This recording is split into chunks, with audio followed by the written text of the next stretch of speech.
Gulistan news अभी तक का उर्दू खबरनामा लेकर मैं आपका मेज़बान गौहर कुचे आपकी खिदमत में हाजिर। तफसीलात से पहले अभी तक की सुर्खियों पर एक नज़र।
अब पेश है खबरों की तफसील। दुनिया की 20 बड़ी मईशतों के हामिल ममालिक के ग्रुप G20 के रहनुमाओं ने एक आलमी माहदी को मंजूरी दे दी है, जिसके तहत बड़े कारोबारी इदारों के मुनाफा पर कम अज कम 15% टैक्स लगेगा। इटली के शहर रोम में G20 सरबराही इजलास में फैसला किया गया है कि बड़े कारोबारी इदारों के मुनाफा पर कम अज कम 15% टैक्स लगेगा। रिपोर्ट्स के मुताबिक ये फैसला मल्टीनेशनल कंपनियों की जानिब से कम टैक्स दायराकार के जरिए अपने मुनाफा को रीराउटिंग करने की वजह से किया गया है। इसके अलावा अमेरिका की तरफ से तजवीज़ करदा टैक्स डील आज बाज़ाब्ता तौर पर अपनाए जाने की तवक्का है, जिसके बाद ही इसे 2023 तक नाफिज कर दिया जाएगा। G20 ग्रुप जो 19 ममालिक और यूरोपीय यूनियन पर मुश्तमिल है, रोम में होने वाले सरबराही इजलास में चीन के सदर शी जिनपिंग और रूस के सदर व्लादिमीर पुतिन ने वीडियो लिंक के जरिए शिरकत की।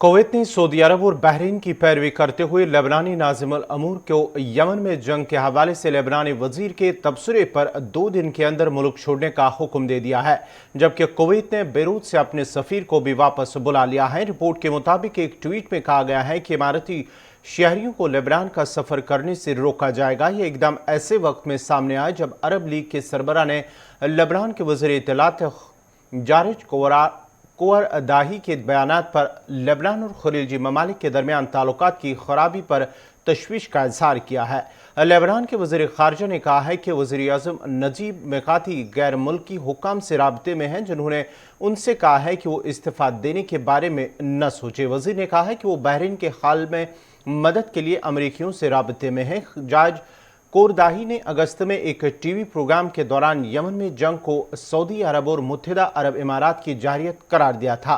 उन्होंने कहा था कि यमन की जंग मज़हक़ा खेज़ है और इसे रुकना चाहिए, क्योंकि वो अरबों के दरमियान जंगों के मुखालिफ है। ख्याल रहे कि यमन 2014 से खाना जंगी का शिकार है, जब ईरान की हिमायत याफ्ता हौसी बागियों ने दारुल हुकूमत सना और मुल्क के शुमाली इलाकों पर कब्जा कर लिया था। इसने बैनुल अक़वामी तौर पर तस्लीम शुदा हुकूमत को जनूब और फिर सऊदी अरब की तरफ भागने पर मजबूर किया। सऊदी ज़ेरी क़यादत इत्तेहाद मार्च 2015 में जंग में दाखिल हुआ, जिसे अमेरिका की हिमायत हासिल थी ताकि हुकूमत को इक़्तिदार में बहाल करने की कोशिश की जा सके। मुसलसल फ़िज़ाई मुहिम और ज़मीनी लड़ाई के बावजूद जंग बड़े हद तक तातुल का शिकार हो गई है और उसने दुनिया के बदतरीन इंसानी बहरान को जन्म दिया। लेबनान के सफ़ीर को बेदखल करने और बेरूत से अपने सफ़ीर को वापस बुलाने के अलावा सऊदी अरब ने लेबनान से तमाम दरामदात पर भी पाबंदी लगा दी, जो कि बहरीन से मुतासरा छोटे से मुल्क के लिए एक बहुत बड़ा दचका है, क्योंकि सऊदी अरब कई दहाइयों से लेबनानी मसनूआत की एक बड़ी मंडी है। न्यूजीलैंड के शुमाल मशरक में वाक़ा मुल्क टोंगा में पहला कोरोना वायरस का केस सामने आ गया है। रिपोर्ट के मुताबिक टोंगा में गुज़श्ता रोज़ पहला कोरोना वायरस का केस सामने आया है, जिसके बाद शहरी कोरोना वायरस की वैक्सीन लगवाने के लिए कोशिशें कर रहे हैं। रिपोर्ट्स के मुताबिक कोरोना वायरस एक मुकम्मल वैक्सीन शुदा शख्स में पाया गया है जो न्यूजीलैंड से वतन वापस पहुंचा था। टोंगा के वज़ीर-ए-आज़म का कहना है कि कोरोना वायरस का पहला केस सामने आने के बाद अवाम को अगले हफ्ते लॉकडाउन का सामना करना पड़ सकता है। वाज़ेह रहे कि टोंगा की टोटल आबादी तकरीबन 1,05,000 है, जबकि इसकी सिर्फ 1/3 आबादी को ही कोरोना से बचाव की वैक्सीन लगाई गई है। वाज़ेह रहे कि टोंगा उन कुछ ममालिक में से एक था जिनमें अब तक कोरोना का कोई केस सामने नहीं आया था। शुमाली कोरिया और तुर्कमेनिस्तान जैसे दीगर ममालिक में अभी तक कोई कोरोना केस रिपोर्ट नहीं हुआ है, लेकिन माहिरीन इस बात पर मुत्फिक है कि वायरस मौजूद हो सकता है, चाहे इसकी बाज़ाब्ता तस्दीक न हुई हो। आज सरदार वल्लभ भाई पटेल के 146वें यौम पैदाइश मनाई जा रही है और इस सिलसिले में गुजरात के केवड़िया में सरदार पटेल के मुजस्समे के मकाम पर एक तकरीब मुनक्कद हुई, जिसमें मुल्क के सदर रामनाथ कोविंद, वज़ीर दाखिला अमित शाह और दीगर लीडरान ने उन्हें खराज अकीदत पेश किया है। हिंदुस्तान की आज़ादी के बाद सरदार वल्लभ भाई पटेल ने पूरी कौम को मुत्तहिद करने में अहम किरदार अदा किया। यही वजह है कि वल्लभ भाई पटेल की यौम पैदाइश को मुल्क में यकजहती कौमी दिन मनाया जाता है। कौमी दिन इतिहाद सबसे पहले सन 2014 में देखा गया था। सरदार वल्लभ भाई पटेल आज़ादी के बाद मुल्क के पहले नायब वज़ीर-ए-आज़म और वज़ीर दाखिला भी थे।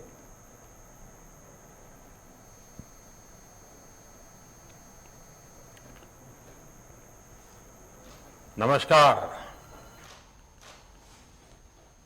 राष्ट्रीय एकता दिवस पर सभी देशवासियों को बहुत बहुत शुभकामनाएं। एक भारत श्रेष्ठ भारत के लिए जीवन का हर पल जिसने समर्पित किया, ऐसे राष्ट्र नायक सरदार वल्लभ भाई पटेल को आज देश अपनी श्रद्धांजलि दे रहा है। सरदार पटेल जी सिर्फ इतिहास में ही नहीं, बल्कि हम देशवासियों के हृदय में भी हैं।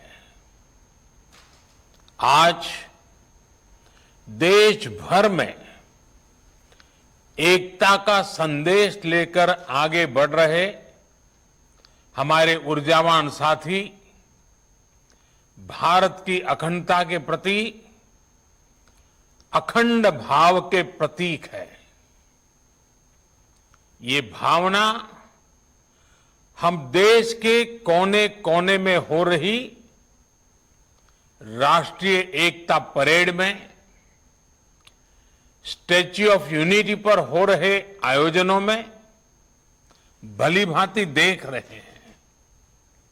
साथियों, भारत सिर्फ एक भौगोलिक इकाई नहीं है, बल्कि आदर्शों, संकल्पनाओं, सभ्यता, संस्कृति, इसके उदार मानकों से परिपूर्ण राष्ट्र है। धरती के जिस भूभाग पर हम 130 करोड़ से अधिक भारतीय रहते हैं, वो हमारी आत्मा का, हमारे सपनों का, हमारी आकांक्षाओं का अखंड हिस्सा है।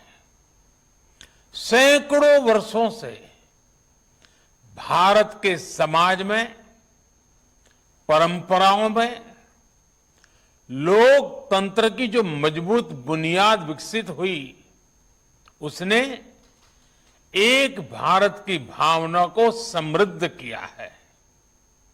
लेकिन हमें यह भी याद रखना है कि नाव में बैठे हर मुसाफिर को नाव का ध्यान रखना ही होता है। हम एक रहेंगे तभी आगे बढ़ पाएंगे। देश अपने लक्ष्यों को तभी प्राप्त कर पाए।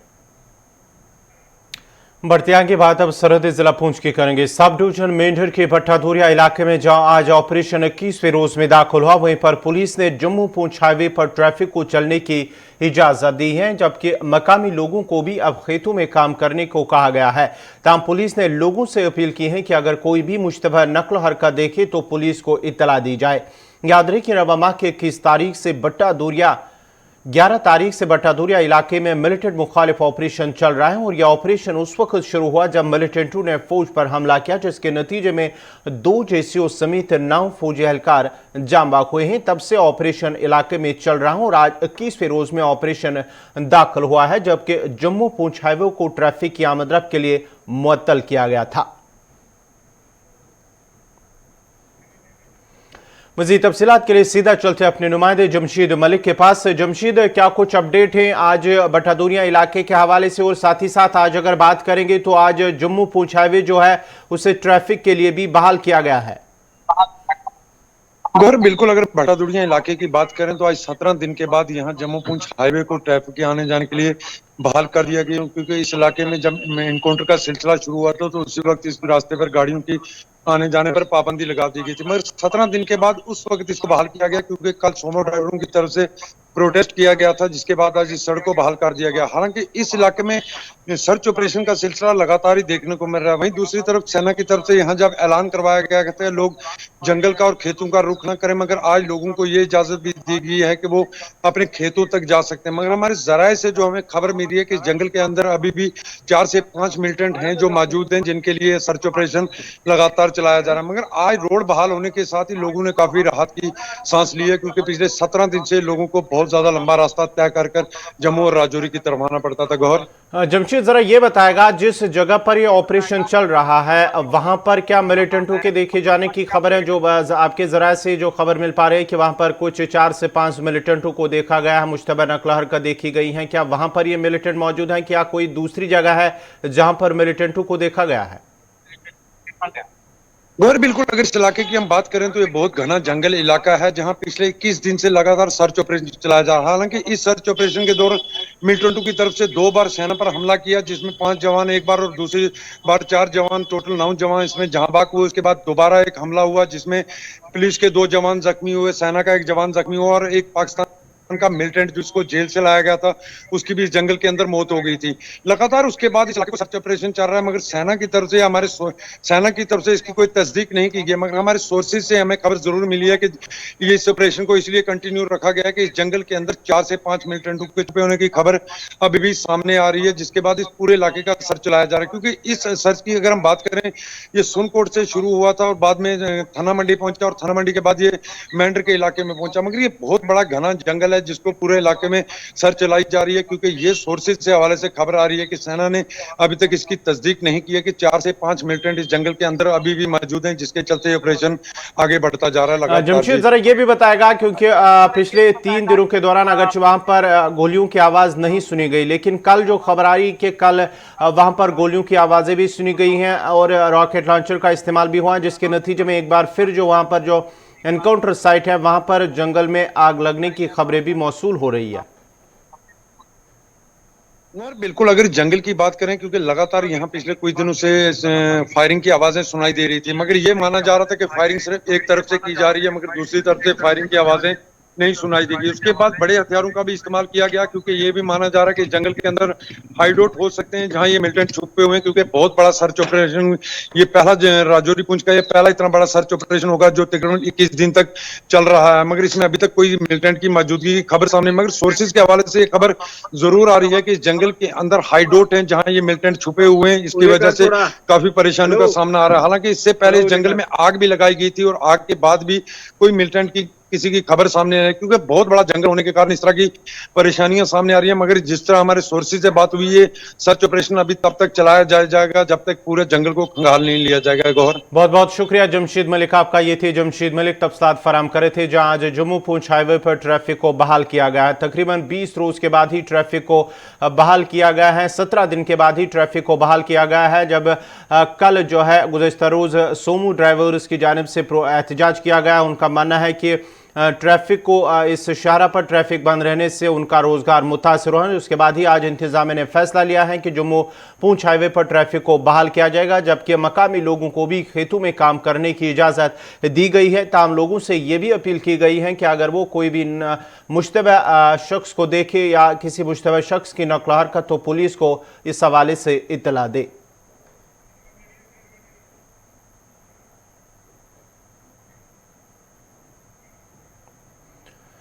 मुल्क में कोरोना वायरस का खतरा एक मरतबा फिर बढ़ रहा है। दिल्ली हुकूमत ने अक्टूबर के महीने में जिन कोरोना से मुतासर मरीजों के नमूनों की जांच की है, उनमें से 99% मरीजों के नमूनों में डेल्टा वेरिएंट की मौजूदगी पाई गई है। दिल्ली हुकूमत के मुताबिक अप्रैल में लिए गए नमूनों में से 54% और मई में 82% नमूनों में डेल्टा वेरिएंट की मौजूदगी पाई गई थी। यह वो वक्त था जब दिल्ली में कोरोना उरूज पर था और एक दिन में कोरोना के 28 से 30 हजार से ज्यादा मामले रिपोर्ट हो रहे थे।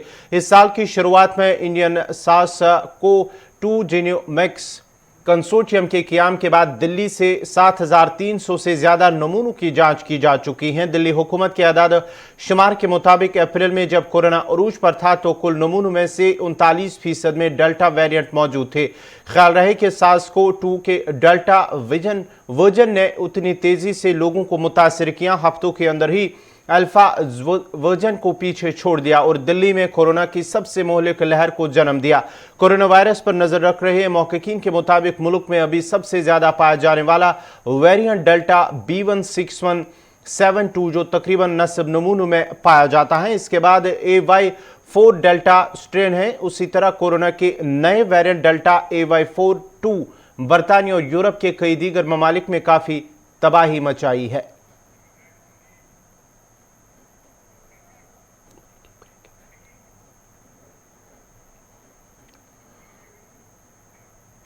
अब उत्तराखंड से एक बड़ी खबर आ रही है कि सड़क का एक दिलदोज हादसा पेश आया है। जी हां, उत्तराखंड से बड़ी खबर इस वक्त आ रही है कि देहरादून में सड़क का एक दिलदोज हादसा पेश आया है, जिसके नतीजे में 1 दर्जन के करीब अफराद जान बाक हुए हैं, जबकि मुतअद्दिद जख्मी हुए हैं। देहरादून के अंदर ये सड़क हादसा पेश आया है। सरहद के नजदीक जो हिमाचल, वहां पर ये मुसाफिर बस एक गहरी खाई में जा गिरी, जिसके नतीजे में 11 अफराद जान बाक जबकि मुतअद्दिद अफराद जख्मी हुए हैं। वहां पर जो रेस्क्यू ऑपरेशन चल रहा था तो वहां पर से वापस ये गाड़ी आ रही थी जो ये हादसा पेश आया और बताया जाता है कि जो तेज रफ्तार गाड़ी वो ड्राइवर के काबू से बाहर होकर एक गहरी खाई में जा गिरी, जिसके नतीजे में हादसा पेश आया और हादसे में अब तक 11 अफराद की मौत हुई है जबकि मुतअद्दिद जख्मी हुए और माना जाता है कि उन जख्मियों में से कई जख्मियों की हालत नाजुक बताई जाती है और ये भी खदशा जाहिर किया जा रहा है कि मरने वालों की तादाद में इजाफा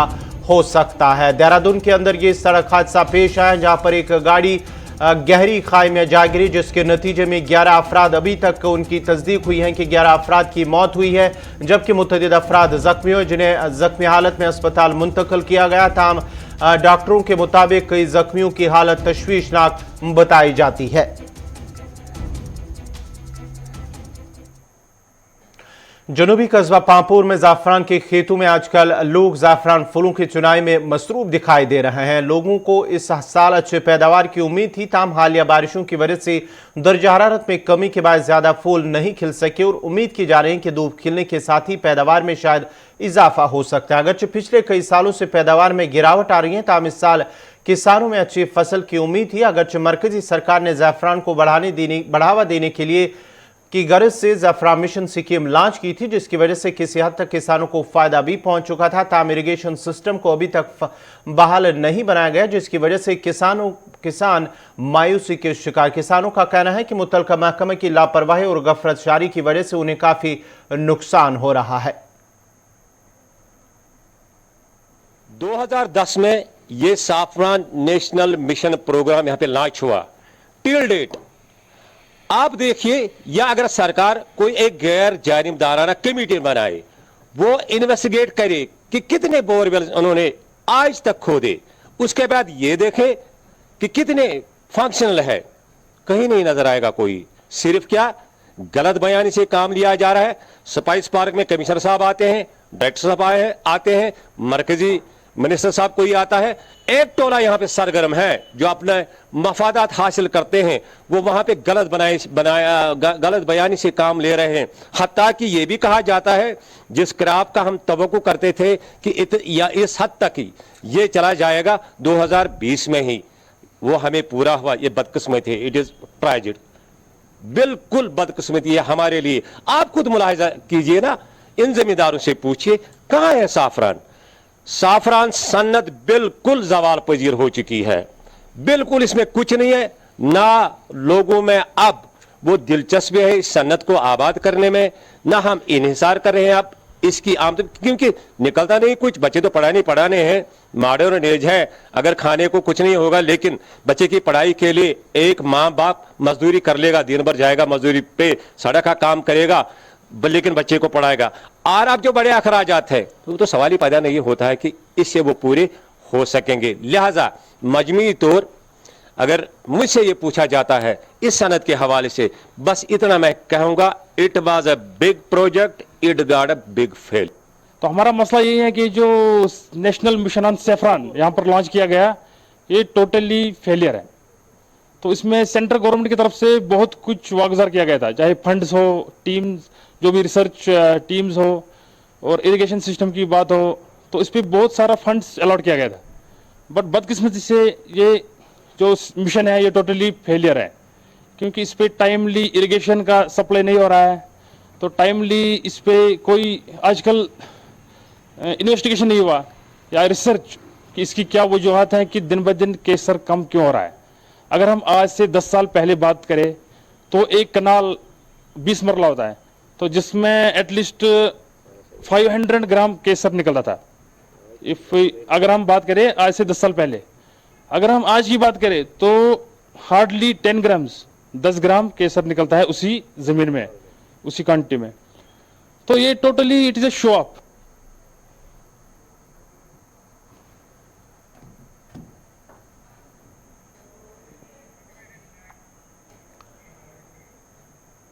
शीरी दारुल उलूम से हिवन तक राबता सड़क की खस्ताहाली की शिकायत करते हुए इलाके के लोगों का कहना है कि सड़क की खस्ताहाली अवाम के लिए बाइस अज़ाब बनी हुई है। लोगों का कहना है कि मुतलका जिम्मेदारान की नोटिस में लाने के बावजूद भी मसला जूं का तो है और मामूली बारिश भी अब मकीनों के लिए परेशानी का सबब बन रही है। इलाके के लोगों का कहना है कि सड़क की नागुफ्तव हालत से लोगों को अबूर मरूर में सख्त दिक्कतें पेश आ रही हैं और ऐसा पहली बार नहीं बल्कि हर बार ऐसी सूरत हाल देखने को मिलते हैं, लेकिन इसकी रोकथाम के लिए इंतजामी की जानिब से कोई कदम नहीं उठाया जा रहा है। मुझे तो नहीं लग रहा तवज्जो दी जा रही है। अगर हम देखें इलाके नारवा के अंदर ये शीरी इलाका जो है, गांव जो है, ये मरकजी हैसियत रखता है। यहाँ के रोड से सबसे आला और सबसे अच्छे होने चाहिए। हम देखते हैं दाएं बाएं जंगलों में जो रोड जाते हैं वो तो किसी हद तक ठीक किए गए, लेकिन शीरी का रोड मैं साल से देख रहा हूँ ऐसे खस्ता हालत में पड़े हुए हैं। बिलखुसूस जिस रोड पे हम इस वक्त बैठे हुए हैं, ये दारुल उलूम शीरी से एक लिंक रोड जाता है ऊपर की तरफ, खान मोहल्ला आ गया है, बनपोरा शीरी। तो ये हम लोगों ने अपने घरों के लिए, अपनी आमद रफ्त के लिए छोड़ा था ये रोड। उसके बाद होते होते ही चलो चौड़ा हो गया, ठीक है। इस वक्त अगर हम देखें पूरे नरवाओं का ट्रैफिक इधर से ही है, लेकिन हमने बारहा हुक्म से गुजारिश की, मुतालिका सरपंच साहब से, BDC चेयरमैन वगैरह उनसे गुजारिश की कि इससे हमारे बच्चे बीमार हो गए, बूढ़े बीमार हो गए, मस्तूरात बीमार हो गए, गर्द गुबार उठता है, लेकिन कोई तवज्जो जानिब नहीं दी जा रही है। अगर अपने पीछे आप देखें तो गंदगी का ढेर है। अगर आप थोड़ा सा इधर आगे जाएं, ये बहुत बड़ा इदारा इलाके का है दारुल उलूम शीरी के नाम से। पूरे इलाके के लोग गंदगी लाकर इधर दरिया के आसपास यहाँ जमा कर देते हैं। अफूनत और बदबू इतनी फैलती है, बस अल्लाह हाफिज, लेकिन सफाई सुथराई का कोई निज़ाम यहाँ है ही नहीं, न इस जानिब कोई तवज्जो दी जा रही है। इस सिलसिले में हम बहुत परेशान हैं और दिन ब दिन बीमारियों के बढ़ने का अंदेशा रहता है। ड्रेनेज सिस्टम नहीं है, जो ही बारिश होती है तो हमारी कोचे गली कोचे नदी नालों की शक्ल इख्तियार कर लेते हैं, गुजरना बड़ा मुश्किल होता है। उसके बाद एक बुनियादी ज़रूरत होती है बिजली की। बिजली हम देखें तो मुझे नहीं लग रहा कि इस सिलसिले में कोई इत्मीनान बख्श सूरत हाल है। गंदगी जाती है, वही पानी फिर हमें मिलता है, तो मेरे ख्याल में इससे भी बदतर हालत है। रोड दारुल उलूम पे मस्जिद बिलाल ये गो पत्मो लगभग 5 वर्षों पे कंटिन्यू वन अस त्रो मैकडम ओत्र ते आया वोनक ये इनर लिंकन गम पे कर गोक मैकडम इन बेकिस रोडस त्रोक तथ इथोक पेंडिंग पर सारे पाई आर&बी लापरवाही बीमार हो जाता है यहाँ पर, तो बड़ी परेशानी, बड़ी तकलीफ होती है उसको यहाँ से उतारने में या यहाँ से आने जाने में। और ये जो रोड है ये 24 घंटे जो है यहाँ पर से ट्रैफिक आती जाती ट्रैफिक है, यहाँ से चलते रहते हैं लोग। तो पानी की जब बारिश का मसला होता है, बारिश जब यहाँ हो जाती है फिर पानी जमा हो जाता है, बहुत ज़्यादा पानी जमा होता है, वो भी परेशानी है एक, चूँकि बच्चे बीमार पड़ जाते हैं जब यहाँ पर गंदगी गलाजत जो है उनको, ये जब वो उस गलाजत का असर पड़ता है उनके ऊपर, बीमार पड़ जाते हैं बच्चे यहाँ पर, हमें तो बड़ी परेशानी है। आप देखें ना, आप अगर वहाँ पर जाएंगे आप। नाज़रीन, इसी के साथ ही अभी तक का उर्दू खबरनामा इख्तिताम पज़ीर हुआ। चाहता है अपने मेज़बान गौहर कुछ को इजाज़त दीजिए। अल्लाह हाफ़िज़।